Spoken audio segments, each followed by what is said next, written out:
Now that we have the engine and transmission out of the car, we're going to separate the transmission from the engine. This is done using a 13mm socket on these bolts here. There's 1, 2, 3 up on top, 4, 5,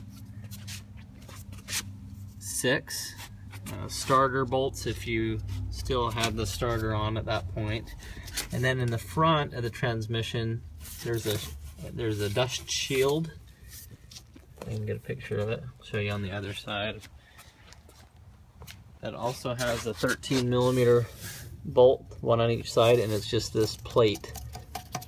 And so take that off and the rest of these, and then the transmission can slide away from the engine. Now you can also undo the bolts here to take off this portion of the transmission, and that's very helpful when you're trying to take the transmission off when you're under the car, if it's still in the car. And one of the hardest bolts to get off, they call it the B bolt because it's a B to get off, comes from this ventilation tube. This bracket right here ties in right there, and it's really hard to get a socket back behind this. Looks like whoever was in here last took that off and didn't put it back on for a good reason. But anyway, there's another bolt there. So that's what we're going to do now to separate the engine from the transmission and put the engine onto an engine stand. With all the bolts out, it may help to get a screwdriver and very gently separate the transmission from the engine there. So as you see, we've already got a good enough gap, and if you look close, there are these dowel pins that are still part of the transmission.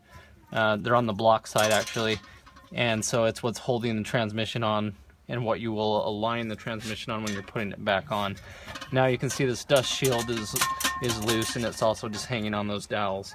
So we'll continue to separate the transmission off of the engine now. So now the engine is suspended by the engine picker. So we still have our front two mounts in place.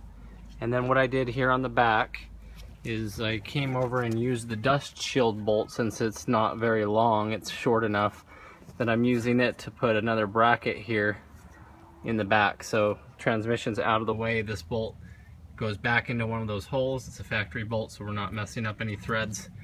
And I'm using that to support the back of the engine.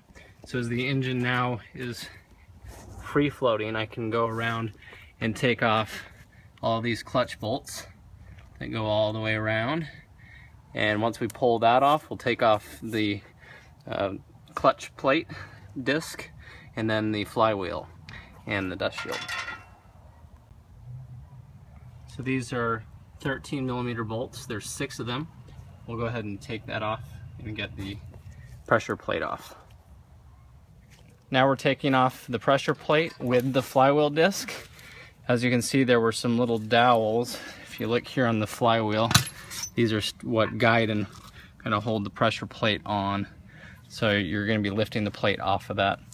Then we'll break loose all of these flywheel bolts. To remove the flywheel, there are 8 of these 17mm bolts on the back. And what you'll notice though is you start to turn them to loosen them. They're on tight enough that the whole flywheel will turn. So to keep that from turning, you have a few options. One, you can lower the engine down onto this tire so that there's just enough pressure on the flywheel that it won't turn. Or if you don't have a tire, you can get a 14mm hex and put it in the front of this crank pulley, and then put a breaker bar on it and hold it tight while the other person on the back breaks them loose. That's pretty much the only real good ways to keep the flywheel from turning. If you have an impact gun, this one's not doing the trick, it's dead. But if you have an impact gun, you can also break these easy, just in place without having to hold the front of the crankshaft or anything. You can remove the dust shield now. It's only being held on by these dowel pins. So as you move it past them, it will just fall out of the way. There you go. And that's all it is a plate.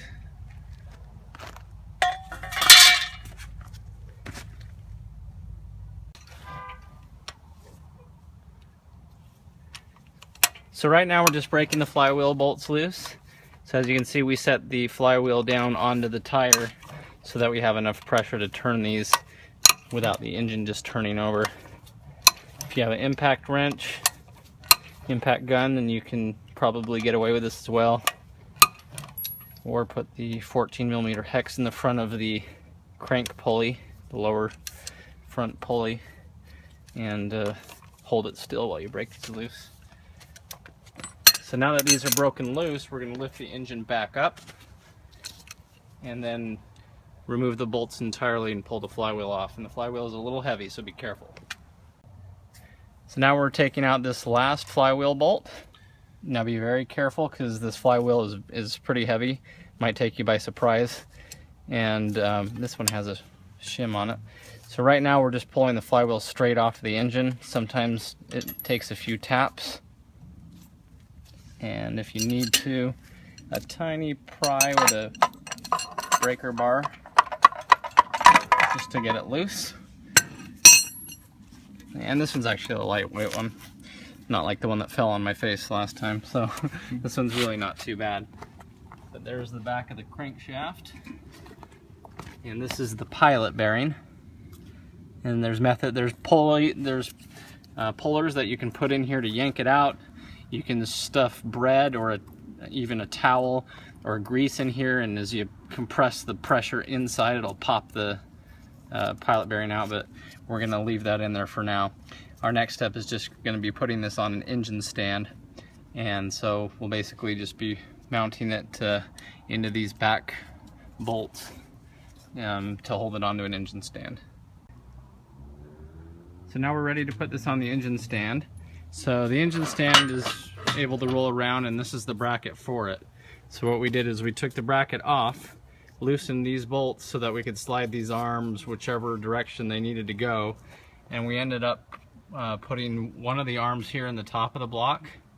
The other arm will go there as soon as we set the engine down. Right now it's being held up by that, so we can't put it there. Then over here on the front side, and then this one also has a fourth one right there on the front of the or on the block there. So now that we have it pretty much tightened up here, we're going to tighten these down real tight because we had to have them loose to move the arms around. Now that they're in place, we're going to tighten these down. These are already pretty tight. Then we'll be able to put the engine stand inside of its footings, its little stand, and then lower it down onto the engine stand. So we wrapped trash bags around the engine. It's now sitting on the engine stand. Have a tire under it too, just in case it were to fall for some reason. And the engine stand is hooked up pretty much everywhere into the back of the block, and so you have a free floating engine now on the engine stand. And we'll try to do more of these videos in the daylight where you can see it better.